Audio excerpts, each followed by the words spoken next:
ಈ ಘೋಷಣೆಯಲ್ಲಿ ಏನಿದೆ, ನನ್ನ ಕುಟುಂಬದ ಸದಸ್ಯರನ್ನು ಈ ಆಸ್ಪತ್ರೆಯಲ್ಲಿ ದಾಖಲಾದ ದಿನದಿಂದ ಬಿಡುಗಡೆಯ ವೇಳೆವರೆಗೆ ಸದರಿ ಆಸ್ಪತ್ರೆಯವರು ಅಥವಾ ಅದರ ಫಲಾನುಭವಿ ಯಾವುದೇ ಹಣಕ್ಕೆ ಬೇಡಿಕೆ ಇಟ್ಟಿಲ್ಲ ಹಾಗೂ ನಾನು ಯಾವುದೇ ತರಹದ ಹಣ ಸಂದಾಯವನ್ನು ಆಸ್ಪತ್ರೆಗೆ ಮಾಡಿರೋದಿಲ್ಲ. ಈ ಘೋಷಣೆ ಪತ್ರವನ್ನು ಪಡಿಬೇಕು. ನಮೂನೆ 3ರಲ್ಲಿದೆ ನೋಡಿ. ನಂತರ ಉದ್ಯೋಗಿಯ ಅಥವಾ ಸಹಿ, ಸರ್ಕಾರಿ ನೌಕರರ ಹೆಸರು, KSS ಗುರುತಿನ ಚೀಟಿಯ ಸಂಖ್ಯೆ, ಇದನ್ನು ಕೊಡ್ಬೇಕು ಅವರಿಗೆ. ಅದನ್ನು ಅವರು ಸಬ್ಮಿಟ್ ಮಾಡ್ಲಿಕ್ಕೆ ಇರುತ್ತೆ, ಹಾಸ್ಪಿಟಲ್ಗಳು ಸಬ್ಮಿಟ್ ಮಾಡ್ಲಿಕ್ಕೆ ಇರುತ್ತೆ. ಹಾಗಾಗಿ ನಿಮ್ಮಿಂದ ಯಾವುದೇ ಹಣ ತಗೊಳ್ಲಿಕ್ಕಿಲ್ಲ. ಮತ್ತೆ ನೀವು ಫೀಡ್ಬ್ಯಾಕ್ ಕೂಡ ಕೊಡ್ಲಿಕ್ಕಿದೆ. ಫೀಡ್ಬ್ಯಾಕ್ ಅನ್ನು ಸರ್ಕಾರ ತುಂಬಾ ಗಂಭೀರವಾಗಿ ಪರಿಗಣಿಸುತ್ತೆ.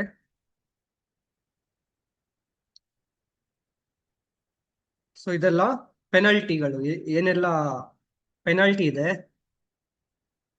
ವೈಲೇಷನ್ ಆದ್ರೆ, first violation, second violation, fourth violation ಆದ್ರೆ. ಇದೆಲ್ಲ ಇದೆ.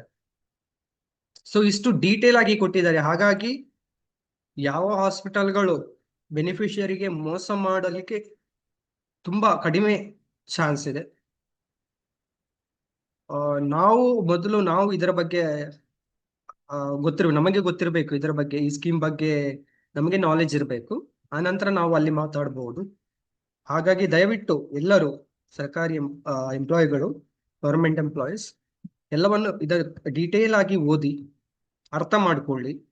ಆನಂತರ ಯಾವುದು ಯಾವ ರೀತಿ ಇದೆ ಅಂತ ಗೊತ್ತಾಗತ್ತೆ. ನಿಮಗೆ ಅತಿ ಸುಲಭವಾಗಿ ಈ ಸ್ಕೀಮ್ ಅಂಡರ್ ಅಲ್ಲಿ ನಿಮಗೆ ಕ್ಲೈಮ್ ಅನ್ನು ಪಡಿಬಹುದು, ಬೆನಿಫಿಟ್ ಅನ್ನು ಪಡಿಬಹುದು. ಸರ್ಕಾರದ ಯೋಜನೆ ಮತ್ತು ಚಿಂತನೆ ಅತ್ಯುತ್ತಮವಾಗಿತ್ತು. ಅದರಲ್ಲಿ ಎರಡು ಮಾತಿಲ್ಲ. ಸರ್ಕಾರ ನಮಗೆ ಸರ್ಕಾರಿ ನೌಕರರಿಗೆ ಹೆಲ್ಪ್ ಆಗ್ಬೇಕಂತ ಇಷ್ಟು ಒಂದು ಒಳ್ಳೆ ಯೋಜನೆಯನ್ನು ತಂದಿರುತ್ತಾರೆ. ಹಾಗಾಗಿ ನಾವು ಅದರ ಪ್ರಯೋಜನವನ್ನು ಪಡಿಬೇಕು. ಸರ್ಕಾರಿ ನೌಕರರಾಗಿ ನಾವು ಇದರ ಪ್ರಯೋಜನವನ್ನು ಪಡಿಬೇಕು. ಅತಿ ಕಡಿಮೆ ದರದಲ್ಲಿ ಪ್ರೀಮಿಯಂ ಕಟ್ಟಿ ಇಷ್ಟು ಒಳ್ಳೆಯ ಇನ್ಶೂರೆನ್ಸ್ ಇರುವುದು ನಮ್ಮ ಭಾಗ್ಯ ಆಕ್ಚುಲಿ. ಆದ್ರೆ ಏನಂದ್ರೆ ಕೆಲವರು ಇದಕ್ಕೆ ರಿಜಿಸ್ಟರ್ ಆಗಿಲ್ಲ, ಕೆಲವರಿಗೆ ಇದರ ಮೇಲೆ ಸಂಶಯ ಇದೆ. ನಾನು ಹೇಳ್ತೇನೆ, ಯಾವುದೇ ಸಂಶಯ ಬೇಡ, ಅತಿ ಒಳ್ಳೆಯ ಸ್ಕೀಮ್ ಇದು. ಆದರೆ ಅದನ್ನು ಹೇಗೆ ಕ್ಲೈಮ್ ಮಾಡಬೇಕು ಅದರ ಬಗ್ಗೆ ಅರಿವು ನಿಮ್ಗೆ ಇರಬೇಕು. ನಿಮಗೆ ಅರಿವಿಲ್ಲದಿದ್ದರೆ ಕೆಲವೊಂದು ಹಾಸ್ಪಿಟಲ್ಗಳು ಮೋಸ ಮಾಡಲಿಕ್ಕೆ ಟ್ರೈ ಮಾಡ್ತೇವೆ, ಅಥವಾ ಕಡಿಮೆ ನಿಮ್ಮಿಂದ ಹಣ ತಗೊಳ್ಳೋದು, ಅಥವಾ ಅದರಲ್ಲಿ ಪ್ರಿಸ್ಕ್ರೈಬ್ ಮಾಡಿದ ಬೆನಿಫಿಟ್ ಅನ್ನು ಕೊಡದೇ ಇರಬಹುದು. ಈ ರೀತಿ ಆಗುವ ಚಾನ್ಸಸ್ ಇರುತ್ತೆ. ಹಾಗಾಗಿ ಇದರ ಬಗ್ಗೆ ಸ್ವಲ್ಪ ಡೀಟೇಲ್ಡ್ ಆಗಿ ಓದ್ಕೊಳ್ಳಿ. ಇಲ್ಲಿ ಇರುವಂತದ್ದು ಕೆಲವೊಂದು KSS ಪ್ಯಾಕೇಜ್ ರೇಟ್ ಲಿಸ್ಟ್. ಇದು ನಮಗೆ ಸಂಬಂಧಿಸಿದ್ದಲ್ಲ, ಕೆಲವರು ಇದು ನಮಗೆ ಸಂಬಂಧಿಸಿದ್ದು. ಫಾರ್ ಎಕ್ಸಾಂಪಲ್, ಕಾರ್ಡಿಯಾಲಜಿ ಟ್ರೀಟ್ಮೆಂಟ್ ಪಡೆದ್ರೆ ಜನರಲ್ ವಾರ್ಡ್ ಆದ್ರೆ 70,380, ಸೆಮಿ ಪ್ರೈವೇಟ್ ವಾರ್ಡ್ ಆದ್ರೆ 78, ಪ್ರೈವೇಟ್ ವಾರ್ಡ್ ಆದ್ರೆ 89,930 ಮಾತ್ರ. ಅದಕ್ಕಿಂತ ಜಾಸ್ತಿ ಖರ್ಚಾದ್ರೆ ನಾವು ಕೊಡ್ಬೇಕು ಇಲ್ಲ. ಇದು ಹಾಸ್ಪಿಟಲ್ನವರಿಗೆ ಗೌರ್ಮೆಂಟ್ ಇಂದ ಸಿಗುವ ಹಣ. ಈಗ ಕಾರ್ಡಿಯಾಲಜಿ ಯಾರಾದ್ರೂ ಪೇಷಂಟ್ ಕಾರ್ಡಿಯಾಲಜಿ ಬೆನಿಫಿಟ್ ಪಡ್ಕೊಂಡ್ರೆ ಗೌರ್ಮೆಂಟ್ ಇಂದ ಹಾಸ್ಪಿಟಲ್ಗೆ ಇಷ್ಟು ಅಮೌಂಟ್ ಬರುತ್ತೆ. ಇದಕ್ಕಿಂತ ಜಾಸ್ತಿ ಖರ್ಚು ಆದ್ರೂ ಅವರು ನಿಮ್ಮ ಕೈಯಿಂದ ತಗೊಳ್ಳಿಕ್ಕಿಲ್ಲ. ಓಕೆ, ಇದು ಅದರ ಅರ್ಥ. ಕೆಲವರು ಸರ್ಕ್ಯುಲೇಟ್ ಮಾಡ್ತಿದ್ದಾರೆ, ಇಷ್ಟು ಮಾತ್ರ ಬರುದು, ಉಳಿದದ್ದು ನಾವು ಕೈಯಿಂದ ಹಾಕ್ಬೇಕು. ತಪ್ಪು ಮಾಹಿತಿ ಕೊಡಬೇಡಿ. ಸರ್ಕಾರದ ಯೋಜನೆಯ ಬಗ್ಗೆ ನಕಾರಾತ್ಮಕ ಅಥವಾ ನೆಗೆಟಿವ್ ಒಪಿನಿಯನ್ ಕ್ರಿಯೇಟ್ ಮಾಡಬೇಡಿ ದಯವಿಟ್ಟು. ಸರ್ಕಾರ ಒಂದು ಒಳ್ಳೆ ಉದ್ದೇಶದಿಂದ ಈ ಯೋಜನೆಯನ್ನು ತಂದಿದೆ. ಹಾಗಾಗಿ ಅದನ್ನು ಸರಿಯಾಗಿ ಅರ್ಥ ಮಾಡಿಕೊಂಡು ಮತ್ತೆ ನಿಮ್ಮ ಅಭಿಪ್ರಾಯ ತಿಳಿಸುವುದು ಉತ್ತಮವಾಗಿದೆ. ಕೆಲವರು ಇದರ ಬಗ್ಗೆ ತುಂಬಾ ನೆಗೆಟಿವ್ ಮಾತಾಡೋದನ್ನು ನೋಡಿದ್ದೇನೆ. ಹಾಗಾಗಿ ನಾನು ಥಿಂಕ್ ಮಾಡಿದ್ದು ಇದರ ಬಗ್ಗೆ ಒಂದು ವಿಡಿಯೋ ಮಾಡಲೇಬೇಕು. ನಿಜವಾಗಿ ಇದರ ಪರ್ಪಸ್ ಏನು, ಹೇಗೆ ಬೆನಿಫಿಟ್ ಪಡಿಬಹುದು ಅಂತ ಒಂದು ತಿಳಿಸ್ಬೇಕಾಗಿತ್ತು. ಹಾಗಾಗಿ ನಿಮ್ಗೆ ಏನೇ ಒಂದು ಪ್ರಾಬ್ಲಮ್ ಆದ್ರೆ ಇಲ್ಲಿ ಕಾಂಟ್ಯಾಕ್ಟ್ ಅಸ್ ಇದೆ. ಅಲ್ಲಿ ಶಾಸ್ತ್ ಆಫೀಸರ್, ಸುವರ್ಣ ಆರೋಗ್ಯ ಸುರಕ್ಷಾ ಟ್ರಸ್ಟ್, ಇದಕ್ಕೆ ಹೆಲ್ಪ್ ಲೈನ್ ನಂಬರ್ಗೆ ಕಾಲ್ ಮಾಡಿ.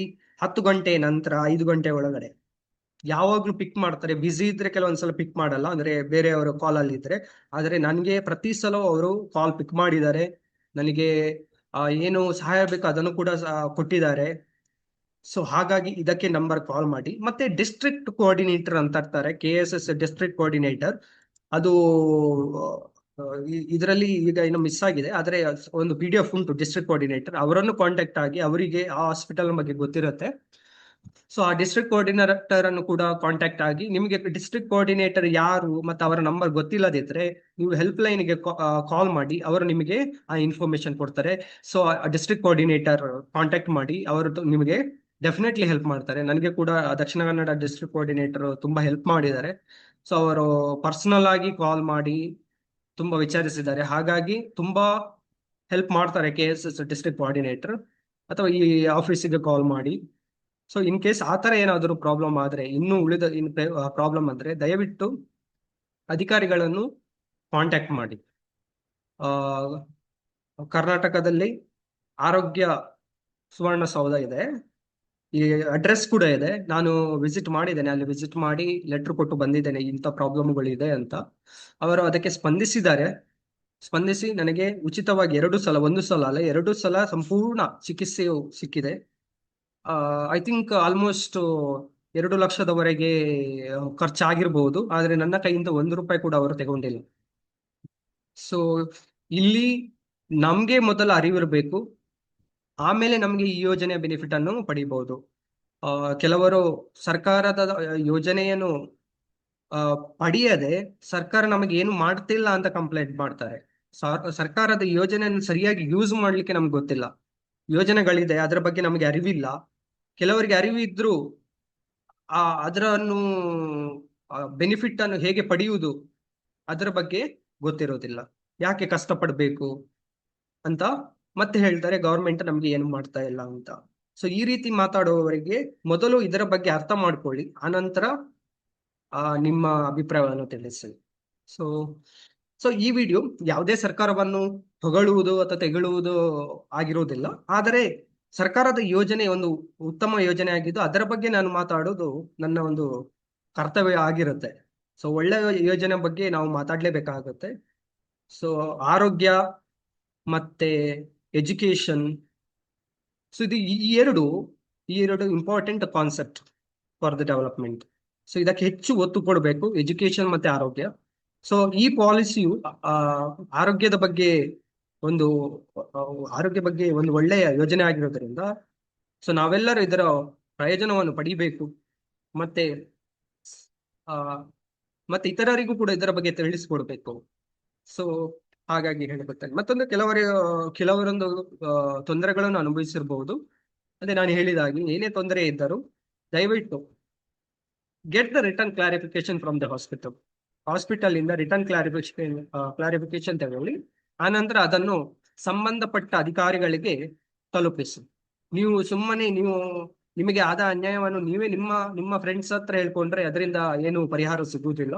ಸಂಬಂಧಪಟ್ಟ ಅಧಿಕಾರಿಗಳಿಗೆ ಅಥವಾ ನಮ್ಮ ಮಂತ್ರಿಗಳಿಗೆ ತಿಳಿಸಿದರೆ ದಯವಿಟ್ಟು ಸಾಧ್ಯವಾದಷ್ಟು ಪರಿಹಾರ ಸಿಗುತ್ತೆ. ಹಾಗಾಗಿ ಇಷ್ಟು ಹೇಳಿ ನನ್ನ ಈ ವಿಡಿಯೋವನ್ನು ಕೊನೆಗೊಳಿಸ್ತೇನೆ. ನಿಮಗೆ ಏನೇ ಸಹಕಾರ ಬೇಕಾಗಿದ್ರು ನೀವು ಕಾಂಟ್ಯಾಕ್ಟ್ ಮಾಡಬಹುದು. So please don't hesitate, even contact for me. I definitely give you guidance regarding this. So ಏನೇ ಒಂದು ಗೈಡೆನ್ಸ್ ಬೇಕಿದ್ರು ನಾನು ಕೊಡ್ಲಿಕ್ಕೆ ರೆಡಿ ಇದ್ದೆ. ಧನ್ಯವಾದಗಳು.